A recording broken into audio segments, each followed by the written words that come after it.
Hey guys, welcome back to Boxing in the Heights. Today we're talking Danny Garcia versus Adrian Granados, April 20th. Let's bob and weave right in. First off, I'd like to say this is a solid matchup, a good matchup, a match I'm interested in watching. I personally like Danny Garcia, and Adrian Granados is always game, always puts up a tough fight. This is those kind of fights where I believe Danny Garcia is trying to come in and trying to look his best, trying to look really good. I believe he's going to try to defeat Adrian Granados in a way that looks more attractive than Adrian Broner and Sean Porter did. This is those kind of fights where Danny Garcia wants to try to knock the guy out, kind of like how he did to Samuel Vargas, where it's like you're not in my league, you're not in my level, night, early night. That's what Danny Garcia, I believe, is going to try to come in and do.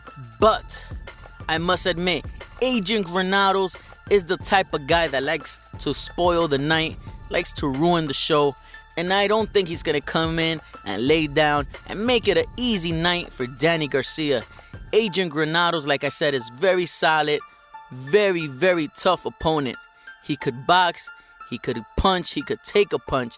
He's going to make it very difficult for Danny Garcia. I'm pretty sure he's going to try to keep the jab on Danny Garcia. We've seen Danny Garcia have trouble with boxers with great jabs. You saw what Herrera was able to do to him. You saw what Peterson was able to do when he was able to box and keep the jab on him and be quick on his feet. And I believe Adrian Granados is going to try to do this. Will he be successful doing so? I'm not sure. I believe Danny Garcia is a superior boxer to Adrian Granados. But Adrian Granados, man, this kid is like a truck that keeps coming forward. He's going to make it an ugly fight. He's going to make it a tough fight for Danny Garcia. And if Danny Garcia, which I believe is coming with the mentality that's going to be a easy night, he's dismissing Adrian Granados like a type of fighter that is not on his level. Although I know Danny Garcia is super professional. He's not going to take him lightly. He's training like a dog. But I do believe he thinks he's going to come and just defeat Adrian Granados in Danny Garcia fashion, how he did to Erik Morales, Samuel Vargas, and many others. But this fight, man, is very interesting. I'm excited about it. Let me know what you guys think. Will you guys be surprised if Danny Garcia loses to Adrian Granados? Would you guys be surprised if Danny Garcia looks bad against Adrian Granados? Would you guys be surprised if it comes out in a draw? Another question, what happens if Danny Garcia loses? What happens to his rankings, to his level in, or should I say his status in this boxing welterweight division? I still believe Danny Garcia could be easily top 5, top 6, 7 welterweight right now, because both his losses were tough losses and close losses. They weren't like he wasn't blown out the waters in none of the fights against Sean Porter or Keith Thurman. So he still stands in a good place in the welterweight division. But this is definitely those kind of fights where he wants to look good. He wants to come show everybody that he's still in the rankings. He's still a top welterweight. And I'm pretty sure he's still trying to come for his money grabs. I'm not sure Danny Garcia's age. I think he might be nearing the 30s or maybe close to it or maybe at 30 already. And I know he's already trying to get those big money fights. After Adrian Granados, man, I would love to see Danny Garcia versus Adrian Broner. It was a fight that was in the talks back in the days. Both fighters were entertaining the fight. Yes, they are friends, but they both are very aware that they're both very popular. They could make big money fighting each other. So after this fight, God willing, Danny Garcia defeats Adrian Granados.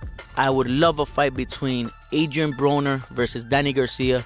And if Danny Garcia wins that fight, then I see Danny Garcia back on top with the likes of the Sean Porters, Keith Thurmans, Errol Spence's, and Bud Crawford.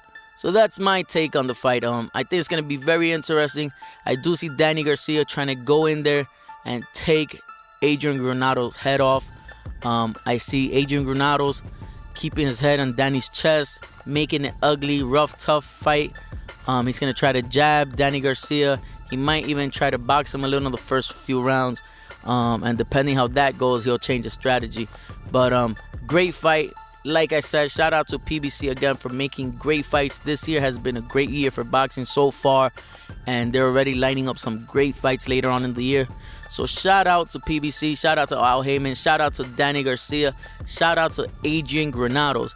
I'm also hearing a lot of people saying that Danny Garcia's downfall might be his father, where maybe if he switches to another trainer, he could even elevate his boxing skills and his boxing style to another level. I don't know. You guys let me know what you think about that. And if that is the case, will Danny do it? Will Danny leave his father? I personally don't think so. I think that's a bond that's going to be very difficult to break.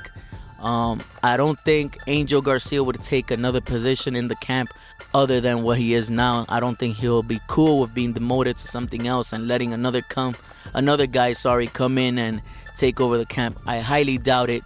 So I see Danny Garcia maybe ending the career with his father in the corner. You guys let me know what you guys think. Let me know what you guys think of this matchup. Adrian Granados versus Danny Garcia. Great fight. Let me know what you think.